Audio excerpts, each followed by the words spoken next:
Manatra ny araba Douglas Tobokovavy ary anasananao ihany koa izany rehetra izany anaraka ny fampalalam-baovao hatramin'ny faran'ny tontolon'ny fampianarana ambony zava-nisy teny Ankatso teny somary nafapana tamin'ity androandroany ity eo amin'ny sehatra ny asa fanaovan-gazety ny fampidirana ponja vonjy maika mpanao gazety miisa roa no isanoetana amintsika ihany koa amin'ity androandroany ity ankoatra izay ny fiakaran'ny vidin'ny solika ny sehatra sosialy ny fampianarana ny fivalian'ny fanadinam-panjakana CPE tamin'ny andron'ny omaly nahitana fiakarany iray ny vidin'ny solika ny ministra eo anivon'ny fiadidinan'ny repoblika amsahana ny arena stratéjika dia efa nampiomana ny rehetra ny volana jona lasa teo fa isy ny fiakaran'ny vidin'ny solika amin'ity volana jolay ity hiakatra hatrany izany mandra-pahatratra ny vidin'ny solika tena izy na ilay antsotsika hoe vérité des prix ny andindinina izay fiakarana avokoa ny solika eo anivon'ny kompania solika eto amintsika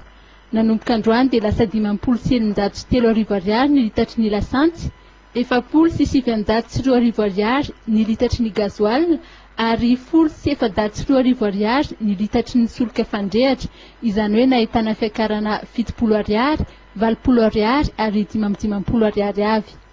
samy manana ny heviny mikasika izay fiakaran'ny vidin'ny solika izay moa ny mpanjifa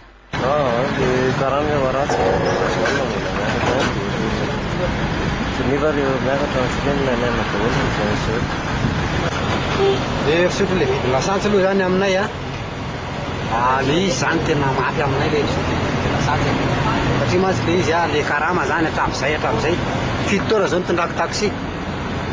am'izao zany zay raha paramazy tena 7 arivo lany bisoa satria le olona tsy mety andeha taxi intsony rehefa tsy mety andeha taxi intsony zany le olona dia tsy maintsy votery zay mainka an'le prix tenenina zao mantsy zao ny olona mihitsy manapaka le prix fa zay nefa netra-panjakana tsy maintsy aloha polisy rehefa tena misy zavatra kely na normal na ara-papier anay exigeny foana dia tsy maintsy tsapa foana zay tsisy azonay atao dia naina ny zavatra izy tena efa miakadafy ty tokony amboarina lava tsy mety tsy zaka le izy lasa le manana tôbilina tsondrainay zany zao fa namany tsy tona tôbilina tsondray miakatra kely dia nefa raha le plafond be dia sahirana ny fivondronan'ireo coopérative fitaterana eto andrenivohitra na ny UCTU dia nampatsiafa ny taona 13 izy ireo no efa nanambara fa amory ny mpandrarà ny sampandrarà samihafa ary ny solotenan'ny mpanjifa raha toa ka tafakatra mihoatry ny 3 ariary ny litatry ny gazoil mba handinihana ny fiakaran'ny sarandalana mbola tsy tonga amin'izany sika amin'izao fotoana izao raha nambaran'ny tompon'andraikitra eo anivon'ny UCTU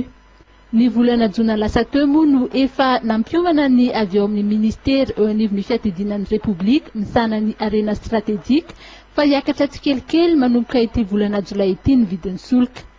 afaka heritaona moa no kendrena hotratrarina ny antsoina hoe vérité des prix